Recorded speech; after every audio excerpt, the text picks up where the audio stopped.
నమస్తే, welcome to city news. నేను మీ Sweety. కేంద్ర ప్రభుత్వ హయాంలో జరుగుతున్న అభివృద్ధి సంక్షేమ కార్యక్రమాలను ప్రజల్లోకి తీసుకుపోవడమే లక్ష్యంగా మోడీ సుపరిపాలన యాత్ర కొనసాగుతుందని రాజ్యసభ మాజీ సభ్యుడు టీజీ వెంకటేష్ అన్నారు. ఈ మేరకు నగరంలోని ఎగ్జిబిషన్ మైదానంలో జరగనున్న మోడీ సుపరిపాలన యాత్ర సభకు సంబంధించిన ఏర్పాట్లను ఆయన పరిశీలించారు.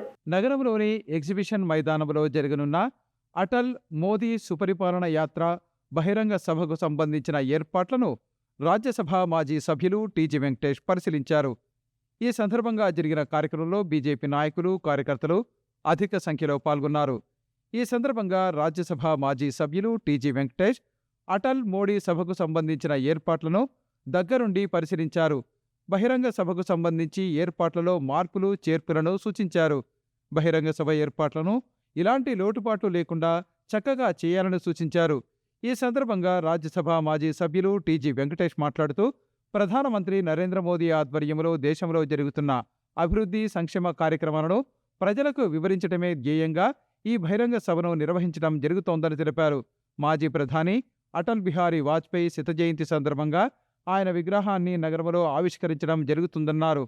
అటల్ బిహారీ వాజ్పేయి ప్రధానమంత్రిగా ఉన్న సమయంలో దేశంలో ఎన్నో ఆర్థిక సంస్కరణలకు శ్రీకారం చుట్టారని తెలిపారు. ఆ కాలానికి అనుగుణంగా ప్రధానమంత్రిగా అటల్ బిహారీ వాజ్పేయి దేశానికి సేవ అందించారని తెలియజేశారు. ప్రస్తుతం ఉన్న హైటెక్ యుగానికి అనుగుణంగా ప్రధానమంత్రి నరేంద్ర మోదీ పరిపాలన సాగిస్తున్నారని తెలిపారు. గతంలో ఏ ప్రధాని చేయని విధంగా ప్రధానమంత్రి నరేంద్ర మోదీ భారతదేశ ఖ్యాతిని ప్రపంచవ్యాప్తంగా ఇనుమడింప చేస్తున్నారని కొనియాడారు. పని చేసేది ప్రజలు కూడా తెలవాలనేది బీజేపీ పార్టీ యొక్క ముఖ్య ఉద్దేశం. ప్రధానమంత్రి గారు ఒక దేశంలోనే కాక ప్రపంచంలో అంతా మన దేశ గౌరవాన్ని, హిమాలయ పర్వతాల శిఖరం ఎత్తున గౌరవాన్ని పెంచారు. మరి అది ప్రజల్లో కూడా పోవాలి. పార్టీ ఏమేమి కార్యక్రమాలు చేస్తున్నాయి, ఇంకా ఏమేమి కార్యక్రమాలు చేయబోతున్నాము, మరి ప్రజలకు ఎలా అందుబాటులో ఉన్నాము, ప్రజలు కూడా మీరెంతగా సహకరిస్తే అంతగా సేవలు చేసేదానికి, అభివృద్ధి చేసేదానికి అవకాశం ఉంటుందనే ఉద్దేశంతోనే ఈ సుపరిపాలన గురించి ప్రజల్లో తీసుకువెళ్తున్నాం. ఇందులో భాగంగా మా ప్రధానమంత్రి గారు, బీజేపీ అధ్యక్షులుగా కొనసాగిన వారు వాజ్పేయి గారు, వారి విగ్రహాన్ని కూడా ఆవిష్కరిస్తున్నాం. అంటే ఆ కాలంలో ఆయన గొప్పగా పరిపాలించాడు. ఆ కాలానికి అనుగుణంగా ఇప్పుడు మోదీ గారు ఈ కాలానికి అనుగుణంగా, ఈ హైటెక్ టెక్నాలజీ కాలానికి అనుగుణంగా ప్రపంచ దేశాలనంతా ఏకతాటిగా తీసుకొని వచ్చి భారతదేశ గౌరవాన్ని పెంచే దిశలో ముందుకు పోతున్నాడు. ఆ గౌరవానికి అనుకూలంగా మీరు చూసే ఉంటారు. ఎన్నో ఇబ్బందులు వచ్చినా పెట్రోల్, డీజిల్ ఒక రష్యా నుంచి తీసుకొని వస్తున్నారు. ఒట్టే ఆ డీజిల్, పెట్రోల్నే మనకు లక్షల కోట్ల రూపాయలు లెక్కలు చూస్తే అర్థమవుతుంది. అంత బెనిఫిట్ భారతదేశానికి వచ్చింది. లేకపోతే అంత డబ్బులు మన డాలర్లు, మన దేశం నుంచి రూపాయలు, డాలర్లు కొనేదానికి మన దేశం నుంచి అంత డబ్బులు పోయేది. మళ్ళీ ప్రజా సంక్షేమ కార్యక్రమం కూడా దెబ్బతిన్నాయి. కార్యక్రమం పార్లమెంట్ జరుగుతున్నందుకు వల్ల కేంద్ర మంత్రులు రాలేకపోతున్నారు. కానీ మనకు మా రాష్ట్ర అధ్యక్షులు వారు వస్తున్నారు. మరి అలాగే మన బీజేపీ మంత్రులు కూడా కొంతమంది వస్తున్నారు. ప్రజలు కూడా తెలుసుకొని పార్టీకి మద్దతుగా వెళితే, ఇప్పుడు ఎన్డీఏ ప్రభుత్వం ఉన్నది, ఎన్డీఏ ప్రభుత్వానికి మద్దతుగా ముందుకు వెళితే ఇంకా గొప్ప పనులు చేసేదానికి అవకాశం ఉంటుందని చెప్పబోతుంది. ప్రభుత్వ సర్వజన వైద్యశాలతో పాటు కమ్యూనిటీ హెల్త్ సెంటర్లలో పారిశుద్ధ్యాన్ని మరింత మెరుగుపరచాలని జిల్లా కలెక్టర్ డాక్టర్ ఏ సిరి ఆదేశించారు. ఈ మేరకు నగరంలోని జిల్లా కలెక్టరేట్ మినీ కాన్ఫరెన్స్ హాల్లో ఇందుకు సంబంధించి సమావేశాన్ని నిర్వహించారు. జిల్లా కలెక్టరేట్ మినీ కాన్ఫరెన్స్ హాల్లో ప్రభుత్వ సర్వజన వైద్యశాల, కమ్యూనిటీ హెల్త్ సెంటర్ల పారిశుద్ధ్య నిర్వహణ అంశంపై అధికారులు, ఏజెన్సీలతో జిల్లా కలెక్టర్ డాక్టర్ సిరి సమీక్ష నిర్వహించారు. ఈ సందర్భంగా కలెక్టర్ మాట్లాడుతూ, ప్రభుత్వ ఆసుపత్రుల్లో పారిశుద్ధ్య నిర్వహణపై రాష్ట్ర ప్రభుత్వం IVRS కాల్ ద్వారా ప్రజల నుండి ఫీడ్బ్యాక్ సేకరిస్తోందన్నారు. ఈ అంశంపై నెగటివ్ ఫీడ్బ్యాక్ ఎక్కువగా వస్తోందని, పారిశుద్ధ్యం మెరుగుపరచకపోతే ఏజెన్సీలను మార్చే విధంగా చర్యలు తీసుకుంటామని కలెక్టర్ ప్రభుత్వ సర్వజన వైద్యశాల, కమ్యూనిటీ హెల్త్ సెంటర్ల పారిశుద్ధ్య నిర్వహణ ఏజెన్సీలను ఆదేశించారు. పారిశుద్ధ్య కార్మికుల అటెండెన్సు 100% ఉండాలన్నారు. పారిశుద్ధ్య కార్మికులు పేషెంట్లను డబ్బులు అడగటం లాంటివి చేయకూడదన్నారు. అదేవిధంగా పారిశుద్ధ్య కార్మికులకు ఇచ్చే మెటీరియల్ నాణ్యతగా ఉండాలని కలెక్టర్ పారిశుద్ధ్య నిర్వహణ ఏజెన్సీలను ఆదేశించారు. పారిశుద్ధ్య కార్మికులకు వేతనం ఇవ్వటంలో ఆలస్యం చేయకూడదన్నారు. పారిశుద్ధ్య ఏజెన్సీల పనితీరును సక్రమంగా నమోదు చేయాలని కలెక్టర్ జీజీహెచ్ సూపరింటెండెంటు అడ్మినిస్ట్రేటివ్ అధికారిని ఆదేశించారు. ఎమ్మిగనూరు ఏరియా హాస్పిటల్లో పారిశుద్ధ్య కార్మికులు ఎఫ్ఆర్ఎస్ అటెండెన్స్ వేయటం లేదని సంబంధిత ఏజెన్సీకి నోటీసులు జారీ చేయాలని కలెక్టర్ డీసీహెచ్ఎస్ను ఆదేశించారు. ప్రతిరోజు వైద్య సిబ్బంది హాజరుతో పాటు పారిశుద్ధ్య కార్మికుల ఎఫ్ఆర్ఎస్ అటెండెన్స్ నివేదికలను పంపాలని కలెక్టర్ ప్రభుత్వ సర్వజన వైద్యశాల అడ్మినిస్ట్రేటివ్ అధికారిని ఆదేశించారు. పీహెచ్సీలలో డెలివరీలు, సర్జరీలు, ఈహెచ్ఆర్లో పురోగతి తీసుకుని రావాలని కలెక్టర్ డీసీహెచ్ఎస్ను ఆదేశించారు. జనవరి 5వ తేదీ నాటికి ఈహెచ్ఆర్లో 90% పురోగతి తీసుకురావాలన్నారు. అదేవిధంగా ఎఫ్ఆర్ఎస్ అటెండెన్స్ ఖచ్చితంగా 100% ఉండాలని కలెక్టర్ అధికారులను ఆదేశించారు. సమావేశంలో GGH superintendent doctor Venkateswarlu, DCHS Zafarullah, GGH administrative అధికారి సింధు సుబ్రహ్మణ్యం, ఏజెన్సీలు తదితరులు పాల్గొన్నారు. కేంద్ర ప్రభుత్వం అమలు చేస్తున్న ఉజ్వల గ్యాస్ పథకాన్ని మహిళలు సద్వినియోగం చేసుకోవాలని పాణ్యం ఎమ్మెల్యే శ్రీమతి గౌరవ చరిత వెంకటరెడ్డి అన్నారు. ఈ మేరకు పాణ్యం పరిధిలోని ఉషా భారత్ గ్యాస్ ఏజెన్సీలో మహిళలకు ఉజ్వల గ్యాస్ పథకం కింద గ్యాస్ స్టవ్లను పంపిణీ చేశారు. పాణ్యం అసెంబ్లీ నియోజకవర్గం పరిధిలోని ఉషా భారత్ గ్యాస్ ఏజెన్సీ కార్యాలయంలో జరిగిన కార్యక్రమంలో 365 మంది మహిళలకు ఉజ్వల గ్యాస్ పథకం కింద గ్యాస్ స్టవ్లను పాణ్యం శాసనసభ్యురాలు శ్రీమతి గౌరి చరిత వెంకటరెడ్డి అందజేశారు. ఈ సందర్భంగా జరిగిన కార్యక్రమంలో గ్యాస్ ఏజెన్సీ ప్రతినిధులు, అధికారులు పాల్గొన్నారు. అనంతరం జరిగిన సమావేశంలో పాణ్యం శాసనసభ్యురాలు శ్రీమతి గౌరి చరిత వెంకటరెడ్డి మాట్లాడుతూ మహిళల సమస్యలను దృష్టిలో ఉంచుకుని కేంద్రంలోని ఎన్డీఏ ప్రభుత్వం 2017వ సంవత్సరంలో ఉజ్వల గ్యాస్ పథకాన్ని ప్రారంభించిందన్నారు. ఈ పథకం కింద పేద మహిళలకు ఉచితంగా గ్యాస్ కనెక్షన్లు మంజూరు చేస్తున్నారని వివరించారు. రాష్ట్రంలో కూడా రాష్ట్ర ముఖ్యమంత్రి నారా చంద్రబాబు నాయుడు మహిళల కష్టాలను గుర్తించి వారికి ఎలాంటి ఇబ్బందులు రాకూడదన్న ఉద్దేశంతోనే గ్యాస్ కనెక్షన్లు పంపిణీ చేశారని తెలిపారు. ఇందులో భాగంగానే గత ఎన్నికల్లో ఇచ్చిన హామీ మేరకు ఏడాదికి 3 ఉచిత సిలిండర్లను పంపిణీ చేస్తున్నామని తెలిపారు. మహిళలు ఈ అవకాశాన్ని సద్వినియోగం చేసుకోవాలని సూచించారు. ఎవరైతే మహిళలకి ఉచితంగా గ్యాస్ కనెక్షన్స్ ఇవ్వడం జరుగుతుంది.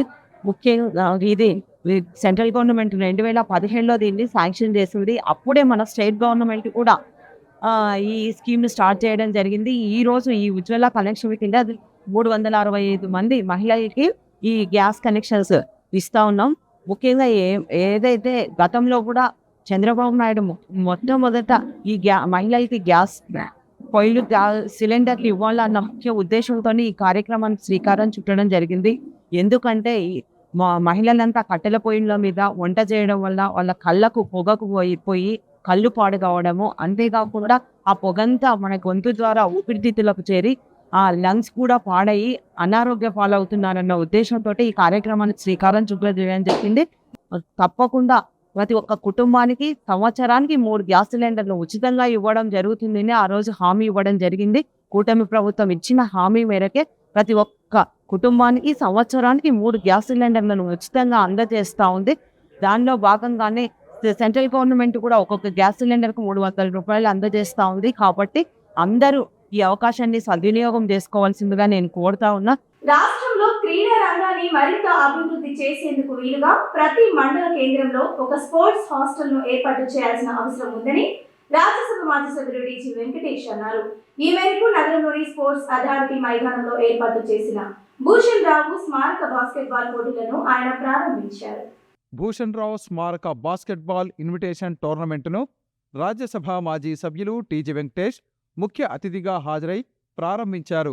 ఈ సందర్భంగా జరిగిన కార్యక్రమంలో ఏపీఎస్పీ 2వ బెటాలియన్ డీఎస్పీ మెహబూబ్ బాషా, జిల్లా క్రీడల అభివృద్ధి అధికారి భూపతిరావు, సందీప్ తదితరులు పాల్గొన్నారు. ఈ సందర్భంగా టీజీ వెంకటేష్ మాట్లాడుతూ క్రీడా రంగానికి భూషణ్ రావు చేసిన సేవలను గుర్తు చేస్తూ ఆయన జ్ఞాపకార్థం బాస్కెట్బాల్ టోర్నమెంట్ను నిర్వహించడం అభినందనీయమని తెలిపారు. కర్నూలు నగరంలో క్రీడారంగం అభివృద్ధికి తన వంతు సహకారం నిరంతరం ఉంటుందని తెలిపారు. తాను ఎమ్మెల్యేగా, మంత్రిగా, రాజ్యసభ సభ్యుడిగా కర్నూలు స్పోర్ట్స్ అథారిటీ స్టేడియం అభివృద్ధికి చర్యలు తీసుకున్నానని, కర్నూలు నగరంలో క్రీడలను ప్రోత్సహించామని తెలిపారు.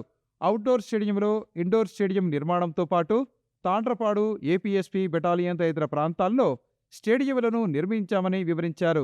గతంలో ఏ పదవి లేని సమయంలో కూడా స్పోర్ట్స్ అథారిటీ మైదానం ఆక్రమణకు గురికాకుండా ప్రహరీ గోడ నిర్మించి స్థలాన్ని కాపాడగలిగామని తెలిపారు. స్పోర్ట్స్ అథారిటీ మైదానంలో క్రీడాకారులకు మంచినీటి సౌకర్యాన్ని కూడా ఏర్పాటు చేసిన విషయాన్ని గుర్తు చేశారు. గత ప్రభుత్వాలలో క్రీడారంగాన్ని వ్యాపార సంస్థగా మార్చారని, దీనివల్ల క్రీడారంగం అభివృద్ధికి ఆటంకం కలిగిందన్నారు. క్రీడలు, సాంస్కృతిక రంగ అభివృద్ధికి రాష్ట్ర ముఖ్యమంత్రి నారా చంద్రబాబు నాయుడు సుముఖంగా ఉన్నారని, ఆయన సహకారంతో కర్నూలు స్టేడియంను మరింత అభివృద్ధి చేసేందుకు కృషి చేస్తానని తెలిపారు. అలాగే రాష్ట్ర ఫుట్బాల్ సంఘం అధ్యక్షుడిగా, రాష్ట్ర బ్యాడ్మింటన్ సంఘం అధ్యక్షుడిగా ఎంతో మందికి ఉద్యోగాలు ఇప్పించగలిగామని వివరించారు. బ్యాడ్మింటన్ సంఘం అధ్యక్షులుగా ఉన్న సమయంలో అంతర్జాతీయ స్థాయి టోర్నమెంట్లు నిర్వహించామని తెలిపారు. విద్యార్థులు పోటీ తక్కువగా ఉన్న క్రీడలను ఎంచుకొని కష్టపడి సాధన చేసి ఆ క్రీడల్లో ఉన్నత స్థాయికి చేరుకోవాలని సూచించారు.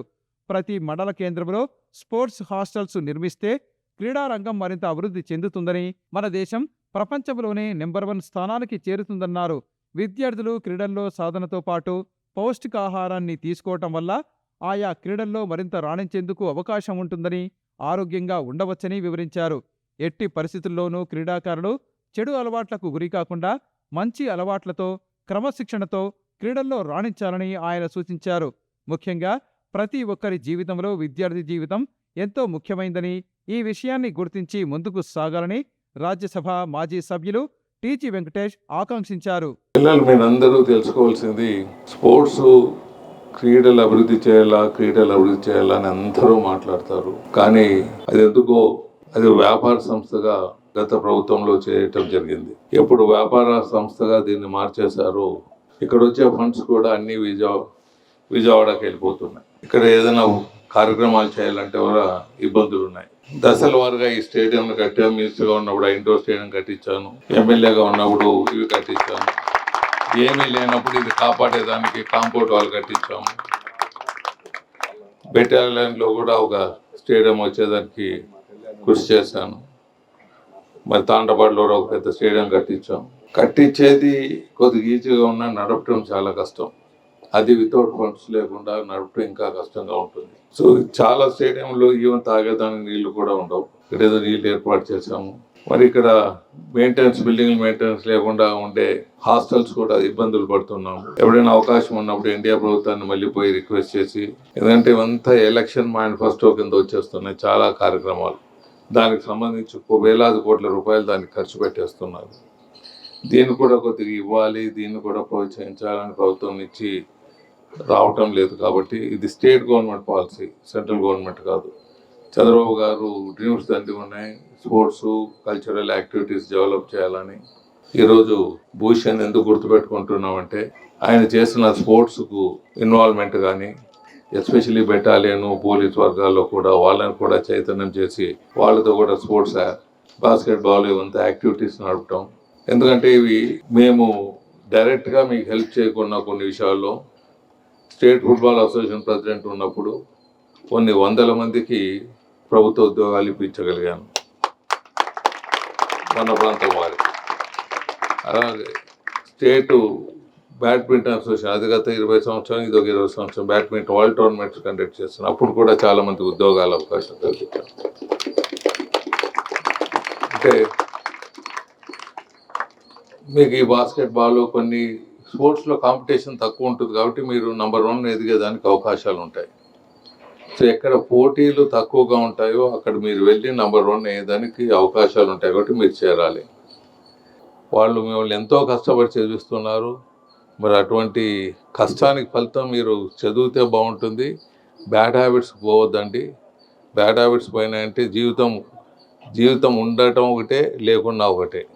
అటువంటి బ్యాడ్ హ్యాబిట్స్ మీకు పోకుండా మంచిగా ఉండి ముందుకు పోవాలని కోరుతూ, మరి భూషణ్ అందరూ తలుచుకునే విధంగా ఈ కార్యక్రమాన్ని నిర్వహించారు. మరి మిగతా వాళ్ళు కూడా దీన్ని స్ఫూర్తిగా తీసుకొని ముందుకు పోవాలని తెలియజేస్తూ సెలవు తీసుకుంటున్నాను. ధన్యవాదాలు. రాష్ట్రంలో కూటమి ప్రభుత్వం అధికారంలోకి వచ్చాక అభివృద్ధి కార్యక్రమాలు వేగంగా అమలు జరుగుతున్నాయని పాణ్యం ఎమ్మెల్యే శ్రీమతి గౌరి చరిత వెంకటరెడ్డి అన్నారు. ఈ మేరకు పాణ్యం అసెంబ్లీ పరిధిలోని 34, 35, 36 వార్డులలో దాదాపు 3,30,00,000 రూపాయలతో అభివృద్ధి కార్యక్రమాలకు శ్రీకారం చుట్టారు. పాణ్యం అసెంబ్లీ నియోజకవర్గం పరిధిలోని 34, 35, 36 వార్డులలో జరిగిన అభివృద్ధి కార్యక్రమాలలో ఆ నియోజకవర్గ శాసనసభ్యురాలు శ్రీమతి గౌరి చరిత వెంకటరెడ్డి పాల్గొన్నారు. ఈ సందర్భంగా 3 వార్డులలో దాదాపు 3,30,00,000 రూపాయల వ్యయంతో నిర్మించనున్న మురుగునీటి కాలువల నిర్మాణం, సీసీ రహదారులు తదితర అభివృద్ధి పనులకు ఆమె భూమి పూజ కార్యక్రమాలను నిర్వహించారు. ఇందులో భాగంగా 34వ వార్డు పరిధిలో 1,30,00,000 రూపాయలతో అభివృద్ధి కార్యక్రమాలకు శ్రీకారం చుట్టారు. అలాగే 35వ వార్డులో 1,50,00,000 రూపాయలతో అభివృద్ధి కార్యక్రమాలకు శ్రీకారం చుట్టారు. 36వ వార్డులో 50,00,000 రూపాయల వ్యయంతో అభివృద్ధి కార్యక్రమాలకు శ్రీకారం చుట్టారు. ఈ సందర్భంగా పాణ్యం ఎమ్మెల్యే శ్రీమతి గౌరి చరిత వెంకటరెడ్డి మాట్లాడుతూ రాష్ట్రంలో కూటమి ప్రభుత్వం అధికారంలోకి వచ్చిన తర్వాత అభివృద్ధి కార్యక్రమాలు వేగంగా జరుగుతున్నాయన్నారు. గత 5 సంవత్సరాల కాలంలో వైసీపీ ప్రభుత్వం ఉన్న సమయంలో రాష్ట్రంలో ఏ ఒక్క అభివృద్ధి కార్యక్రమం జరగలేదన్నారు. ముఖ్యంగా పాణ్యం అసెంబ్లీ నియోజకవర్గంలో అభివృద్ధి కార్యక్రమాలు పూర్తిగా నిలిచిపోయాయని తెలిపారు. కూటమి ప్రభుత్వం అధికారంలోకి వచ్చిన వెంటనే రాష్ట్రంలో ఆర్థిక పరిస్థితి బాగా లేనప్పటికీ అభివృద్ధి కార్యక్రమాలను వేగంగా చేపడుతున్నామని వివరించారు. పాణ్యం అసెంబ్లీ నియోజకవర్గాన్ని అన్ని విధాలా అభివృద్ధి చేస్తామని హామీ ఇచ్చారు. ఈరోజు కార్పొరేషన్లో మేము 34, 35, 36 వార్డులలో భూమి పూజ కార్యక్రమాలు చేయడం జరుగుతుంది. ముఖ్యంగా 34వ వార్డులో ఏవైతే సీసీ డ్రైన్స్ ఉన్నాయో, కల్వర్ట్లు ఉన్నాయో, WBM రోడ్లు ఉన్నాయో ఇవన్నిటినీ 1,30,00,000తో భూమి పూజ కార్యక్రమం చేయడం జరిగింది. అంతేకాకుండా ఇక్కడ 36వ వార్డులో మెయిన్ రోడ్డు నుంచి రిచ్మండ్ విల్లాస్ 1,50,00,000తో ఈరోజు బీటీ రోడ్డు నిర్మాణానికి భూమి పూజ చేయడం జరిగింది. అలాగే 36వ వార్డు నాగలాపురంలో కూడా 50,00,000తో సీసీ రోడ్డు నిర్మాణం భూమి పూజ చేస్తూ ఉన్నాం. కాబట్టి ఈ రోజే 3,30,00,000తో ఈ డెవలప్మెంట్ కార్యక్రమాలకన్నింటినీ శ్రీకారం చుట్టడం జరిగింది. చూడండి, గతంలో చూశారు, గత ప్రభుత్వము పూర్తిగా కాలనీలను అన్నింటినీ విస్మరించడం జరిగింది. మేము ఈ కూటమి ప్రభుత్వం అధికారంలోకి వచ్చిన తర్వాతనే అభివృద్ధి, సంక్షేమం, ఒక పక్క అభివృద్ధి మరో పక్క సంక్షేమంతో ఈ రాష్ట్ర పాలన పరుగులు పెడతా ఉంది. ఏవైతే మేము ఎలక్షన్స్ ముందు డోర్ టు డోర్ క్యాంపెయినింగ్ చేసినప్పుడు కూడా మేము ప్రతి ఒక్కటి చూడడం జరిగింది. ఎక్కడైతే ఇబ్బంది ఉందో వాటిని అన్నింటినీ మేము ఈరోజు మెయిన్ ప్రణాళికలు తయారు చేసుకొని మెయిన్ ప్రియారిటీగా పెట్టుకొని వాటికే మొదటి ప్రయారిటీ ఇవ్వడం జరుగుతుంది. అంతేకాకుండా సీఎం గారు కూడా మన కాన్స్టిట్యున్సీకి వచ్చినప్పుడు కర్నూలులో 50 కోట్లు మనకి ఇవ్వడం జరిగింది ఈ 16 వార్డ్స్కి సంబంధించి. దానివల్ల కూడా ఈరోజు అన్ని డెవలప్మెంట్ కార్యక్రమాలు జరుగుతూ ఉన్నాయి. అఖండ 2 చిత్రంలో తమ అభిమాన నటుడు నందమూరి బాలకృష్ణ తన నట విశ్వరూపాన్ని మరోసారి ప్రదర్శించాలని ఆయన అభిమానులు అన్నారు. ఈ మేరకు అఖండ 2 చిత్ర విడుదల నేపథ్యంలో నగరంలో నందమూరి బాలకృష్ణ అభిమానులు సందడి చేశారు. ప్రముఖ సినీ నటుడు నందమూరి బాలకృష్ణ నటించిన అఖండ 2 చిత్రం విడుదల సందర్భంగా కర్నూలు నగరంలో ఆయన అభిమానులు సందడి చేశారు. ఎన్నో రోజులుగా అఖండ చిత్రం కోసం ఎదురుచూస్తున్న అభిమానులు చిత్రం ఈరోజు విడుదల కావడంతో గత రాత్రి నందమూరి బాలకృష్ణ అభిమానులు సందడి చేశారు. జిల్లాలోని వివిధ ప్రాంతాల నుంచి అధిక సంఖ్యలో తరలివచ్చిన బాలకృష్ణ అభిమానులు నగరంలోని ప్రధాన రహదారులపై ర్యాలీలు నిర్వహించారు. ఈ సందర్భంగా బాణాసంచా కాలుస్తూ సంబరాలు చేసుకున్నారు. అఖండ చిత్రం విడుదల నేపథ్యంలో బాలకృష్ణ అభిమానుల ఆనందానికి అవధులు లేకుండా పోయాయి. చిత్ర ప్రదర్శన అనంతరం బాలకృష్ణ అభిమానులు మాట్లాడుతూ చిత్రం అద్భుతంగా ఉందని తెలిపారు. ఇలాంటి చిత్రాలను ఒక్క బాలకృష్ణ మాత్రమే చేయగలరని మరోసారి నిరూపించారని వివరించారు. చిత్రం అందరినీ ఆకట్టుకుంటుందని తెలిపారు. యాక్షన్ బ్లాగ్స్ కానీ విఎఫ్ఎక్స్ అంతా టాప్ నాచ్ ఉన్నాయి. సో హైందవ ధర్మం గురించి తెలుసుకోవాలి, ప్రజల్లో నమ్మకం ఉండాలి. ఏం జరిగినా కూడా చాలా ప్రాబ్లమ్స్ వస్తుంటాయి, వైరస్ ఇవన్నీ వస్తుంటాయి. ప్రజల్లో నమ్మకం ఉండాలి, నమ్మకం యూనిటీ మీద ఉండాలి. సో దేవుడి మీద నమ్మకం ఉంటే ప్రజలు యూనిటీ వస్తుందని చూపించారు. తర్వాత కూడా నేర్చుకోవాలంతా. నెక్స్ట్ మహేష్ బాబు రాజమౌళి సినిమా వస్తుంది వారణాసి రామాయణం మీద. సో నెక్స్ట్ జనరేషన్కి ఇది ఖచ్చితంగా తెలియాలి. ఇండియన్ సినిమా అనేది వరల్డ్ సినిమాలు మొత్తం చూడాలనిపిస్తుంది, వరల్డ్ మొత్తం చూడాలి. ఎన్డీఏ ప్రభుత్వం మైనార్టీల కోసం చేస్తున్న అభివృద్ధి కార్యక్రమాలను ప్రజల్లోకి మరింత విస్తృతంగా తీసుకువెళ్తామని BJP minority Morcha Rayalaseema zone ఇన్ఛార్జిగా నియమితులైన హవిలాన్ బాబు తెలిపారు. ఈ మేరకు ఆయన రాజ్యసభ మాజీ సభ్యుడు టీజీ వెంకటేష్ ను కలిసి ఆశీస్సులను అందుకున్నారు. భారతీయ జనతా పార్టీ మైనార్టీ మోర్చా రాయలసీమ ఇన్ఛార్జిగా నియమించిన నేపథ్యంలో హవిలాన్ బాబు రాజ్యసభ మాజీ సభ్యులు టీజీ వెంకటేష్ను కలిసి కృతజ్ఞతలు తెలిపి ఆయన ఆశీస్సులు తీసుకున్నారు. ఈ సందర్భంగా జరిగిన కార్యక్రమంలో బీజేపీ నాయకులు, కార్యకర్తలు పాల్గొన్నారు. భారతీయ జనతా పార్టీ మైనార్టీ మోర్చా రాయలసీమ ఇన్ఛార్జిగా నియమితులైన హవిలాన్ బాబును రాజ్యసభ మాజీ సభ్యులు టీజీ వెంకటేష్ అభినందించారు. అనంతరం BJP minority Morcha Rayalaseema zone in-charge Havilan Babu మాట్లాడుతూ తనకు ఈ పదవి బీజేపీ రాష్ట్ర అధ్యక్షుడు పివిఎన్ మాధవ్, రాజ్యసభ మాజీ సభ్యులు టీజీ వెంకటేష్ సహకారంతో లభించిందన్నారు. వారు తనపై పెట్టుకున్న నమ్మకాన్ని వమ్ము చేయకుండా తన పదవికి న్యాయం చేస్తానని వెల్లడించారు. ఎన్డీఏ ప్రభుత్వం మైనారిటీల సంక్షేమానికి తీసుకుంటున్న చర్యలను ప్రజలకు విస్తృతంగా తీసుకువెళ్తామని తెలిపారు. Bharatiya Janata party minority Morcha Rayalaseema zone ఇన్ఛార్జిగా నన్ను నియమించడం జరిగింది. ఈ నియామకంలో నాకు ఈ పదవి రావడము రాష్ట్ర అధ్యక్షులు పివిఎన్ మాధవ్ గారు, ఆయనకు కృతజ్ఞతలు తెలుపుకుంటున్నాను, రాష్ట్ర అధ్యక్షుల వారు. తర్వాత మా టీజీ వెంకటేష్ గారు, ఆయన నా మీద ప్రత్యేకంగా శ్రద్ధ వహించి ఈ పదవి రావడము ఆయన నుంచి నాకు ఎక్కువ రావడం జరిగింది. ఈ పదవి టీజీ వెంకటేష్ గారు కూడా నేను కృతజ్ఞత తెలుపుకుంటున్నాను. తర్వాత మా మైనార్టీ మోర్చా రాష్ట్ర అధ్యక్షులు సయీద్ బాషా గారు, జిల్లా పార్టీ అధ్యక్షులు రామకృష్ణ గారు నేను కృతజ్ఞత తెలుపుకుంటున్నాను. మిగతా నాయకులకు అందరికీ నేను ఈ అవకాశం నాకు ఇచ్చినటువంటి నాయకులకు అందరికీ, రాష్ట్ర నాయకులకు, జిల్లా నాయకులకు అందరికీ నేను కృతజ్ఞత తెలుపుతున్నాను.